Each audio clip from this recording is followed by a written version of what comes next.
ఏసేపు ఏసేపు ఏసేపు దగ్గరికి ఎవరు వచ్చిందండి? పోతీఫరు భార్య వచ్చింది.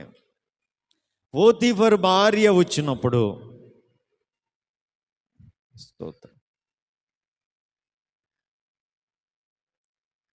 ఏసేపు అనుకోవాలి కదండి, ఎవరో చూడలేదు కదా, నాకు ఇదే మంచి అవకాశం కదా, ఇంకా ఈమెను కనుక నేను లోపరుచుకుంటే ఈ ఇంట్లో నాకు ఇంకా తిరిగి అనేటువంటిదే ఉండదు కదా. ఇలాంటి ఆలోచనలన్నీ కూడా ఏసేపు ఆలోచించుకునే అవకాశం ఉంది. కానీ ఏసేపు అలాగా కానీ ఏసేపు ఏమనుకున్నాడండి?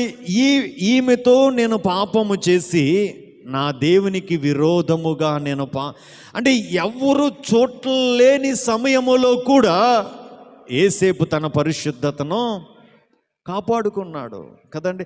అంటే ఈ దినాన ఎవరు చూడలేదు కదా అని మనము దేవునికి విరోధమైన పనులన్నీ చేస్తూ ఉంటే ఎవరో చూడకపోవచ్చండి. ఎవరు చూస్తారండి? దేవుడే. చాలామంది అంటారు కదా, పిల్లి అనుకుంటుందండి పాలు తాగుతున్నప్పుడు, నన్ను ఎవరో కూడా చూడలేదు అనుకుంటుంది. కానీ మనల్ని పరిశీలించేవాడు, పరిశోధించేవాడు, పరీక్షించేవాడు ఒక ఆయన ఉన్నారు. ఆయన కన్నులకి ఏది కూడా మరుగేలేదంటండి. మనం ఏం పని చేస్తున్నామో, మనం చేసే దాంట్లో పరిశుద్ధత ఉందో లేదో ఎవరికి తెలుస్తుంది అంటే మన దేవునికి. శద్రకు, మేషకు, అబేద్నెగో, దానియేలు వీరు నలుగురు కూడా తినే తిండి విషయంలో మేము అపవిత్రులం కాకూడదు అనుకున్నారండి కదండి. మీరు బైబిల్ గ్రంథంలో చూడండి, ఎవరైతే పరిశుద్ధతను వెంటాడారో దేవుడు వారిని ఉన్నతమైన స్థితిలో కూర్చోబెట్టాడండి.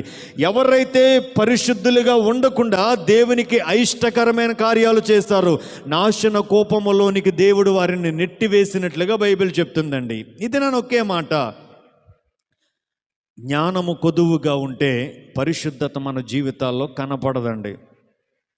కాబట్టి మనం ఏం చెయ్యాలి దేవుణ్ణి అంటే, దినాన దేవా నీ జ్ఞానము నాకు కావాలి.